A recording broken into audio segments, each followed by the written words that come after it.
Vamos falar do pessoal do Corinthians, então. Porque houve a troca aí, né, agora de Presidência, né? presidência, de chapa, de tudo lá. É. E foi um pessoal que acertou muito e errou muito também. Acho que na vida sempre acontece isso. Mas a torcida estava muito chateada com esses últimos anos de gestão aí do Corinthians. A dívida aumentou muito. Por que essa dívida do Corinthians ficou tão grande? Você passou por lá um pouco, você estava lá dentro, você deve ter tido acesso aí a alguma coisa que a gente não teve. Essa resposta a gente não consegue nunca decifrar. Eu vejo entrevista do Andrés, eu vejo entrevista do Gobi, do Ilho. Assim, fica sempre difícil de entender por que essa dívida sempre cresceu tanto. Olha, é difícil porque é uma bola de neve, né? Ela vem vindo, crescendo, crescendo, crescendo. E para você hoje conseguir ficar competitivo, o que você tem que fazer? Investir na contratação de atletas de alto nível. Então, mas o Aquilo que Corinthians você também enxerga. ficou competitivo, né? Exatamente, Se você for ver exatamente. competitivo Não, mesmo, não foi. O Certo. brasileiro passado do Corinthians foi, gente, o Corinthians teve ameaçado pelo rebaixamento. No outro do Vitor Pereira, É, ficou no G6, ficou bem. mas Foi isso bem. é ser competitivo? Não, Competitivo. o Corinthians é pouco. Não, ficou Pra ali no Corinthians é G6, pouco. bateu uma final da Copa do Brasil, beleza. Mas o Fortaleza também bateu final de Sul-Americana. Ser competitivo, na minha opinião, é estar sempre ali. Brigando no título. Brigando, não Certo. tá vendo tão distante a parada. Não foi competitivo. O que aconteceu? O Duílio ficou sem diretor de futebol, sem executivo nos últimos anos, né? Ele assumiu tudo sozinho também. Você acha que foi, de repente, um erro dele? Uma pretensão de querer resolver tudo sozinho, que teve que tirar o Roberto? Como é que foi isso aí? Você teve lá, pô. Eu Conta tive. pra nós. Ele teve lá, senhor Mano. Nós não. O Alfinete, ele tá curioso, né, cara? O Ele coração quer bate saber. forte. É. Olha, o Corinthians, ele já vem com uma dívida já de muito tempo. Aí você... É coisa assim, que a gente nunca... Mesmo eu estando lá dentro, a gente via os números de dívida, que é o que é passado dentro do conselho, das reuniões lá, e a dívida é passada para a imprensa. Que a gente vê que é muito alta. Então você tem alguns fatores ali de que investimento para manter, para formar uma equipe competitiva que aí não consegue Não pode alcançar. abrir mão disso, né? Não pode abrir mão. Hoje, foi crescendo. Hoje, a gente vê, na minha época, você ter um salário de 300, 400 mil, era, os top, né? Depois começou 1 milhão, os tops. Hoje tem jogador ganhando 2 milhões. Então, e se você não faz um investimento para trazer um atleta de nome, pagar para ele 1 milhão, se você não paga, você perde pro Flamengo, que vai pagar 1 milhão. Pra deixar no banco. Pra deixar no banco. Você entendeu? Era o Michael. A gente queria o Michael para vir pro Corinthians. A gente acreditava que era um perfil que ia ajudar bastante. E aí foi pro Flamengo ficar no banco. Foi decisivo em alguns jogos, entrou tudo.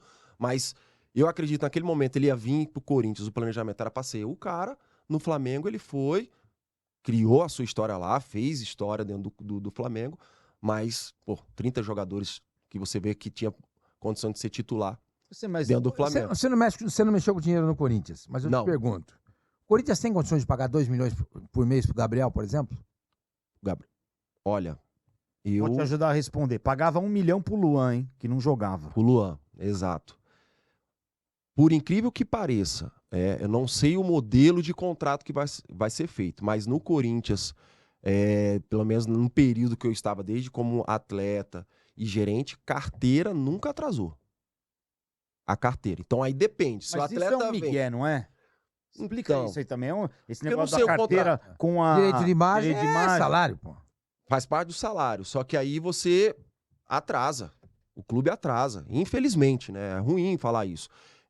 Vamos supor, no meu caso, sei lá, vou chutar. Era 10 na carteira, 10 na imagem. Vamos supor, um salário de 2 milhões. 1 milhão na carteira, 1 milhão na imagem. Esse 1 milhão da imagem acaba atrasando. Na carteira então, você não pode atrasar, porque senão você tem problema na justiça, o jogador pode sair livre. Então, assim, depende da maneira que o clube vai fazer. Às vezes o clube pega, faz assim, ó, vamos botar 50 na carteira, mas normalmente 50 é quanto? na imagem. 50-50 ou não? Depende de cada contrato de atleta. Isso é uma questão assim que eu não fazia parte. Eu não fazia parte quando você era jogador, você recebia como? Era dividido também?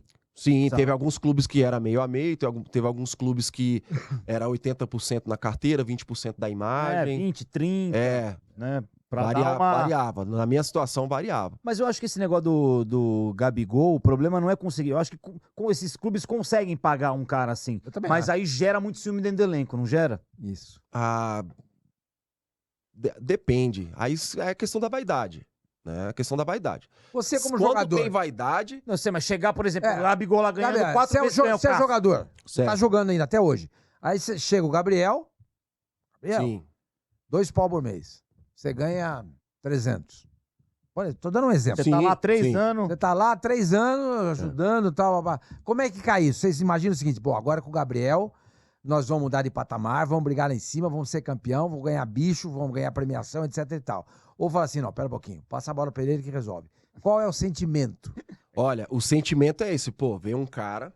É que eu acho que eu, particularmente, eu gosto do se dá bem com o cara, eu acho, sabe, seu irmão? E da mesma posição. Fama, os caras se falam, tá ligado? Eu acho que o problema é a posição, né? Se o cara é atacante, tá vindo um atacante ganhando 2 milhões, aí qual o agravante aí?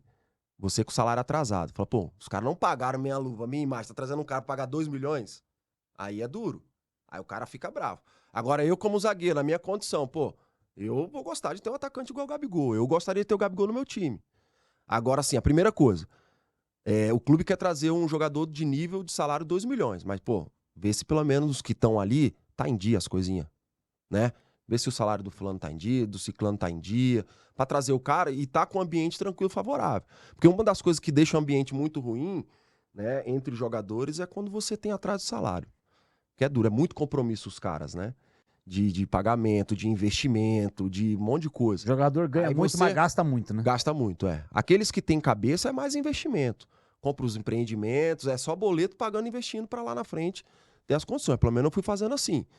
Agora, você traz um jogador, 2 milhões, e aí você tá com um elenco lá, todo mundo salário atrasado, isso aí pesa, isso pesa. Mas digamos que o salário esteja em dia. Mas o cara chegando 2 milhões, você tá ganhando 300. Não, mas aí é mérito do cara. O cara chegou no nível... Não tem esse ciúme, não tem. Não. E no meu ponto de vista, mérito dele que conseguiu fazer esse contrato. E isso, a gente tá falando de Gabigol, né? Teve a experiência da Europa, tal, não foi legal, mas o que esse cara construiu dentro do Brasil, hoje, no momento, tá ruim dele, né? Em relação ao Flamengo. No momento dele, eu acho que até precisa de uns novos ares, né? Principalmente com o Tite lá, porque a gente viu que, pelo menos nesse período, o Tite não deu oportunidade.